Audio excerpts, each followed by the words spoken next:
Hello दोस्तों, स्वागत करता हूं मैं आपका एग्जाम टिप्स के यूट्यूब चैनल पर। दोस्तों, आज हम इस वीडियो के माध्यम से देखने वाले हैं मध्य प्रदेश के वस्तुनिष्ठ प्रश्न, मतलब एमपीजी के ऑब्जेक्टिव। यह मध्य प्रदेश की सभी परीक्षाओं के लिए महत्वपूर्ण होने वाले हैं और एक मध्य प्रदेश की सबसे चर्चित बुक मध्य प्रदेश वस्तुनिष्ठ परीक्षा धाम बुक से लिए गए हैं। इस बुक को हम कवर करने वाले हैं आने इस सीरीज में। दोस्तों, सबसे पहले मैं बता दूं इन वीडियो का फायदा क्या होने वाला है। दोस्तों, इससे सबसे पहले तो हम ऑब्जेक्टिव को सॉल्व करने की प्रैक्टिस करेंगे, क्योंकि आप एमपीपीएससी ले लो या कोई सी भी एग्जाम ले लो जो मध्य प्रदेश की हो, सब में ऑब्जेक्टिव प्रश्न को हल करना एक सबसे बड़ी वो रहता है डायलेमा। तो देखें हम कि हमें वस्तुनिष्ठ प्रश्न हल करने आने चाहिए, ऑब्जेक्टिव जिन्हें हम कहते हैं, ताकि हम अगर हमें कोई क्वेश्चन नहीं भी आ रहा है तो हम उसके करीब से करीब आंसर तक पहुंच पाए। तो हमें इसके लिए प्रैक्टिस करना बहुत जरूरी है। आप देखते होंगे बहुत सारे टॉपर्स ने बोला है कि जितनी ज़्यादा प्रैक्टिस कर सकते हो ऑब्जेक्टिव की वो करना चाहिए। तो पहला फायदा तो हमें ये है कि ऑब्जेक्टिव प्रैक्टिस होगी हमारी।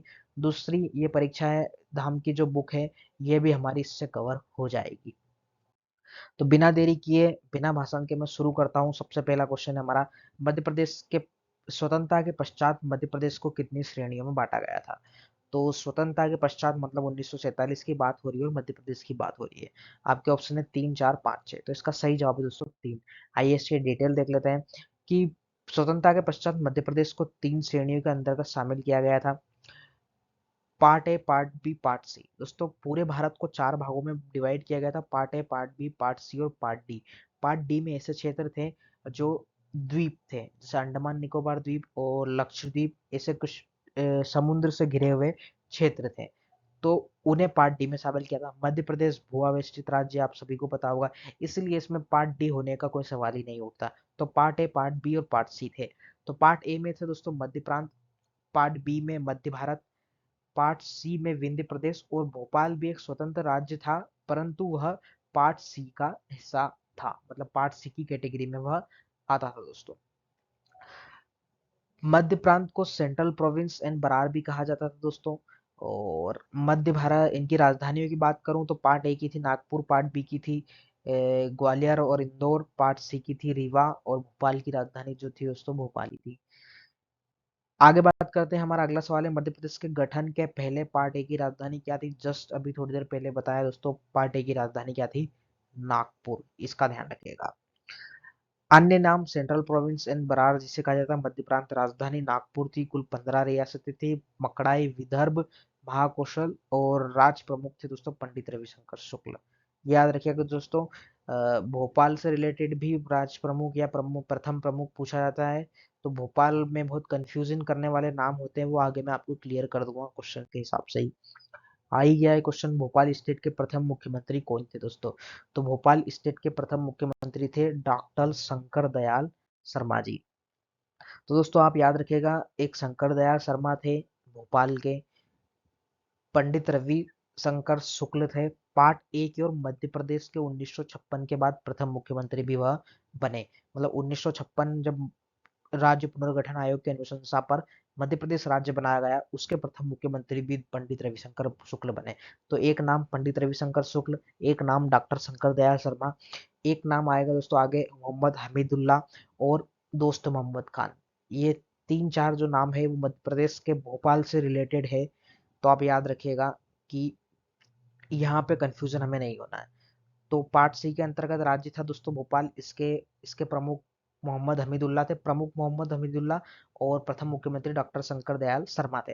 शंकर दयाल शर्मा से रिलेटेड एक मोस्ट इंपोर्टेंट एक और फैक्ट है, वो मैं आपको आगे बताऊंगा आने वाले क्वेश्चंस में दोस्तों। तो मैंने 4 नाम बताए, मोहम्मद हमीदुल्ला, दोस्त मोहम्मद खान जो भोपाल का संस्थापक था, मोहम्मद हमीदुल्ला भोपाल के अंतिम नवाब थे, शंकर दयाल शर्मा भोपाल स्टेट के प्रथम मुख्यमंत्री थे, पंडित रविशंकर शुक्ल पार्ट ए के मुख्यमंत्री, और मध्य प्रदेश के प्रथम मुख्यमंत्री शंकर दयाल शर्मा से रिलेटेड एक और फैक्ट है, वो मैं आगे बताऊंगा आपको। निवाड़ी जिले से संबंधित तथ्यों पर विचार कीजिए दोस्तों। तो निवाड़ी जिले से संबंधित तथ्य है ये दोस्तों, यही के यही तथ्य इस क्वेश्चंस में सिर्फ एक जिले का नाम और डेट चेंज कर से आपको मऊगंज से भी पूछा जा सकता है, क्योंकि मऊगंज अभी हाल ही में दोस्तों जिला बना है, ये आप सभी लोग जानते हैं। तो मऊगंज अभी हाल ही में जिला बना है, तो यहाँ पे सिर्फ निवाड़ी की जगह आपको मऊगंज डाल दिया सा जा सकता है। यहाँ पे क्या निवाड़ी की जगह दोस्तों सिर्फ मऊगंज भी डाला जा सकता है। तो आइए सबसे पहले इन क्वेश्चंस को कैसे सोल्व करते हैं कि निवाड़ी जिले से संबंधित कथनों पर विचार किए। तो एक फ्रेम बन गया अपने को कि हमें निवाड़ी जिले से संबंधित कथन पर ही विचार करना है। उसके बाद अगर मैं बात करूं दोस्तों, तो क्या एक लाइन क्या बोल रहा, सही कथन। दोस्तों सही कथन या कौन सा गलत है या कौन सा नहीं है, इन चीजों पे सबसे पहले अपन हाईलाइट कर लेंगे। तो सही कथन की बात कर रहा है तो तीनों को पढ़ते हैं पहले। निवाड़ी जिले का गठन 1 अक्टूबर 2019 को किया गया था क्या, अभी देखते हैं सही है कि नहीं। निवाड़ी जिले में 3 तहसील निवाड़ी, ओरछा और पृथ्वीपुर शामिल है। निवाड़ी जिले के प्रथम कलेक्टर अक्षय सिंह को बनाया गया है। तो ये जो दो ऑप्शन है दोस्तों ये सही लग रहे हैं मेरे को, क्योंकि मेरे को इन दो में थोड़ा बहुत डाउट भी हो सकता है, परंतु ये कंफर्म पता है कि निवाड़ी जिले का गठन टीकमगढ़ से अलग कर कर 1 अक्टूबर 2018 में किया गया था। 2019 नहीं दोस्तों, 2018। तो सही कौन से कथन है दोस्तों, सेकंड और थर्ड। तो इसका सही जवाब क्या हो जाएगा दोस्तों, ये वाला 2 और 3 यहाँ पे सही है। आइए इसकी डिटेल देख लेते हैं। तो मैंने बताया था आपको 1 अक्टूबर 2018 को इसका गठन किया गया था। 52वां जिला बना था, मऊगंज बना है 53वां। टीकमगढ़ जिले से इसका अलग किया गया था। 3 तहसीलें थी नेवाड़ी, ओरछा और पृथ्वीपुर। नेवाड़ी जिले के प्रथम कलेक्टर अक्षय सिंह है। अब मैं दोस्तों थोड़ी सी डिटेल आपको बता देता हूँ कि इसी क्वेश्चंस में अगर हम एक मऊगंज के हिसाब से इसको डिजाइन करते हैं, तो मऊगंज जिले का गठन कब किया गया है, 15 अगस्त 2023 को दोस्तों। ये आप ध्यान रखिएगा। कौन सा जिला बना है, 53वां जिला बना है। किससे अलग करके बनाया गया है, तो बात करें अपन रीवा से अलग बनाया है। तहसीलें कितनी है, 4 है दोस्तों, मऊगंज, नईगढ़ी, हनुमना और देवतालाब। ये 4 तहसीलें हैं दोस्तों, इसकी आप याद रखिएगा। आगे बढ़ते हैं। राजस्थान की सिरोंज तहसील को मध्य प्रदेश के किस जिले में शामिल किया गया है दोस्तों, तो इसका सही जवाब है विदिशा। आइए इसके डिटेल देख लेते हैं। पार्ट बी के अंतर्गत आता है दोस्तों, राजस्थान की सिरोंज तहसील विदिशा जिले में शामिल की गई और मंदसौर के सुनील टप्पा को राजस्थान में शामिल किया गया। तो इसे दोस्तों लेन देन की प्रक्रिया भी कहा गया था। जब 1956 में मध्य प्रदेश का पुनर्गठन किया गया, तो एक राजस्थान की सिरोंज तहसील थी जो 1956 से पहले राजस्थान में आती थी, परंतु उसको विदिशा में शामिल कर दिया गया। और मंदसौर की एक तहसील थी जो सुनील टप्पा थी, वो आती थी पहले मध्य प्रदेश में, परंतु उसको 1956 के बाद राजस्थान में शामिल कर दिया गया। तो ये बात थी दोस्तों। निम्नलिखित कथनों में कौन सा सही है, तो मैंने आपको बोला ही था दोस्तों कि ऐसे जो कथन रहते हैं उन्हें हमें हाईलाइट कर लेना चाहिए। जैसे मैं अगर इनकी बात करूं तो यहाँ पे बात करा है कौन सा सही है, तो इसको मैं हाईलाइट कर लेता हूँ पहले से ही। अब मेरे को दिमाग में क्लियर हो गया है कि मेरे को सही कथन ढूंढना है भैया। मेरे को जो सही को ढूंढना है और जो गलत है उनको हटाना है। तो सबसे पहला स्टेटमेंट में पढ़ता हूँ, अलीराजपुर जिले का गठन धार जिले से अलग किया गया था। मैंने पढ़ा हुआ है दोस्तों, अलीराजपुर जिले का गठन झाबुआ जिले से अलग करके किया गया। तो ये वाला स्टेटमेंट तो हो जाता है रोंग। दूसरा ऑप्शन पढ़ता हूँ मैं, सिंगरौली जिले का गठन रीवा जिले से अलग करके गया। नहीं दोस्तों, रीवा जिले से अभी मऊगंज बनाया गया है, सिंगरौली को सीधी से बनाया गया है। ये भी मुझे पता है। सिंगरौली हमारी ग्रीष्मकालीन जैसे ऊर्जा राजधानी, दोस्तों ग्रीष्मकालीन राजधानी जो मध्य भारत की हुआ करती थी, उससे रिलेटेड क्वेश्चन है, उसको मैं आपको आगे बताऊंगा। और वर्तमान में मध्य प्रदेश की ग्रीष्मकालीन राजधानी पंचमढ़ी, ये याद रखें। हरदा जिले का गठन बैतूल जिले से अलग करके गया है। मेरे को पता है दोस्तों, मैंने ह से याद कर रखा है, ह से हरदा, ह से होशंगाबाद। तो यह भी गलत है। और मेरे से पूछा क्या है, सही, मतलब 3 गलत है, मतलब आखिरी वाला डेफिनेटली सही है। ये आप देख, अगर आपको पता भी नहीं हो ना दोस्तों कि बड़वानी जिला किस जिले से अलग करके बनाया गया है, तो भी आपको 3 पता है कि मेरे को ये पता है कि हरसा होशंगाबाद हरदा मैंने याद कर रखा है, सिंगरौली का मेरे को पता है, अलीराजपुर का मेरे को पता है, बड़वानी का नी भी पता है। तो यह सही हो जाएगा क्योंकि ऑलरेडी ये 3 डेफिनेटली गलत है और हमसे सही ही पूछा है। तो बड़वानी जिले को अलीराजपुर जिले खरगोन जिले से दोस्तों अलग करके बनाया गया था। अब अगर पढ़ लेते हैं अपन, अलीराजपुर को मैंने बताया ही था दोस्तों आपको, झाबुआ जिले से अलग किया गया है। सिंगरौली को सीधी से अलग किया गया है। ह से हरदा और ह से होशंगाबाद से अलग करके बनाया, जबकि बड़वानी को खरगोन जिले से अलग करके बनाया गया है। तो यह है दोस्तों कि ऑब्जेक्टिव को हमें कैसे डील करना है। 1956 में बंबई राज्य में मध्य प्रांत के किन भागों को शामिल किया गया था? बात कहाँ की कर रहा है ये? 1956 किसकी बात कर रहा है? बंबई। मतलब मैप में थोड़ा सा क्लियर हो जाओगे, अपना मध्य प्रदेश है और उसके नीचे वाले पार्ट की कुछ बात हो रही होगी, क्योंकि महाराष्ट्र हम अपने से नीचे है। और मध्य प्रांत, अगर आपने थोड़ा सा भी एमपी हिस्ट्री पढ़ी होगी कि राज्यों का पुनर्गठन, तो मध्य प्रांत मतलब सेंट्रल प्रोविंस और बरार की बात कर रहा है ये, जो वर्तमान में जबलपुर वाला हिस्सा और कुछ भाग उत्तरी महाराष्ट्र का है ना। तो 1956 में मुंबई राज्य में मध्य प्रदेश में किन भागों को शामिल किया गया? यवतमाल, वर्धा, भंडारा या उपरोक्त? तो इसका सही जवाब है दोस्तों उपरोक्त सभी। आइए इसकी डिटेल देख लेते। तो 8 जिले थे दोस्तों। कौन से? अकोला, अमरावती, भंडारा, बुल्डाना, यवतमाल, नागपुर, वर्धा, चांदा। ये बंबई राज्य में शामिल कर दिए गए, क्योंकि दोस्तों ये मराठी भाषी थे। आपको अभी पता होगा नागपुर कहाँ आता है? नागपुर में आरएसएस का संग्रहालय आपने सभी ने सुना होगा। तो यह आता है दोस्तों महाराष्ट्र राज्य में वर्तमान में। वर्धा, अमरावती, भंडारा, बुल्डाना, ये जो विदर्भ वाला हिस्सा है दोस्तों, यह जो है अब वर्तमान में महाराष्ट्र में, पहले मध्य प्रांत सेंट्रल प्रोविंस में होता था ये 1956 से पहले, और ये मराठी भाषी जिले थे, इसलिए इन्हें महाराष्ट्र में दे दिया गया। बात करते हैं दोस्तों मध्य भारत की ग्रीष्मकालीन राजधानी किसे बनाया गया? तो इसका सही जवाब है दोस्तों इंदौर। तो मध्य भारत दोस्तों दो बड़ी रियासतें थी, ग्वालियर और इंदौर, दोनों को बैलेंस करना था, इसलिए 6 महीने के लिए राजधानी शीतकाल में ग्वालियर हुआ करती थी और ग्रीष्मकाल में इंदौर हुआ करती थी। आप याद रख सकते हैं दोस्तों इसको कि जैसे लोगों को पता होता है कि 6-6 महीने की हुई थी, परंतु ग्रीष्मकाल में कौन सी थी और शीतकाल में कौन सी थी, कंफ्यूजन हो जाता है थोड़ा सा। दोस्तों अगर मैं थोड़ा सा इसको ज्योग्राफी से रिलेट करूं, तो ग्वालियर दोस्तों आता है मध्य भारत के पठार में और इंदौर आता है मालवा के पठार में। इतना तो सबने आपने अपन ने बेसिकली एमपी ज्योग्राफी को पढ़ा ही है।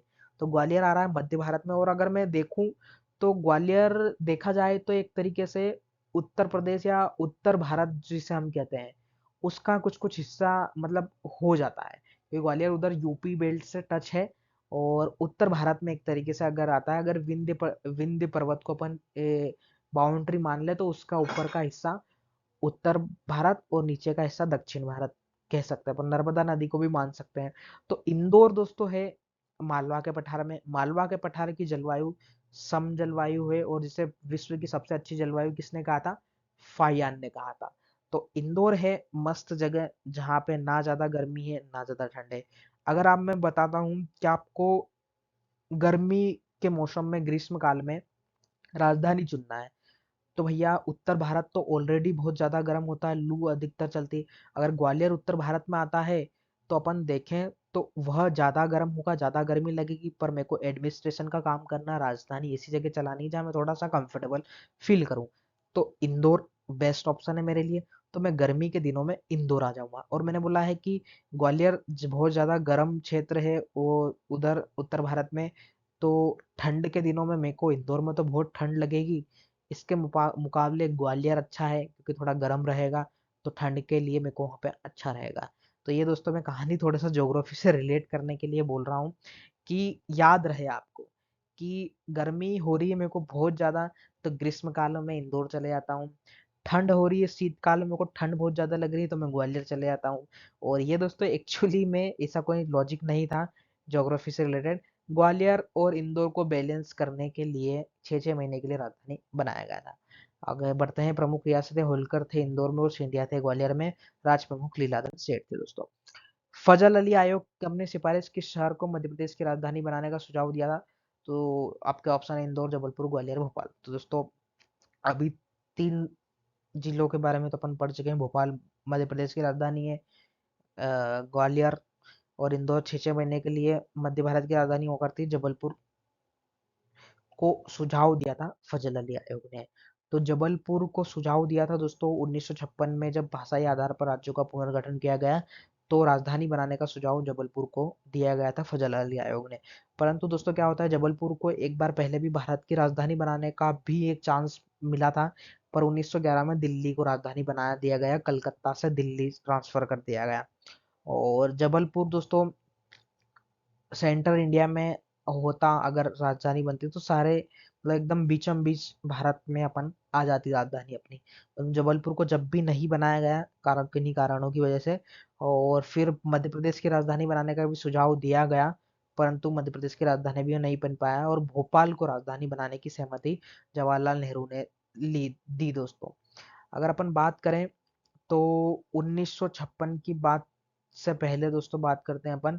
15 अगस्त 1947 को भारत आजाद हुआ।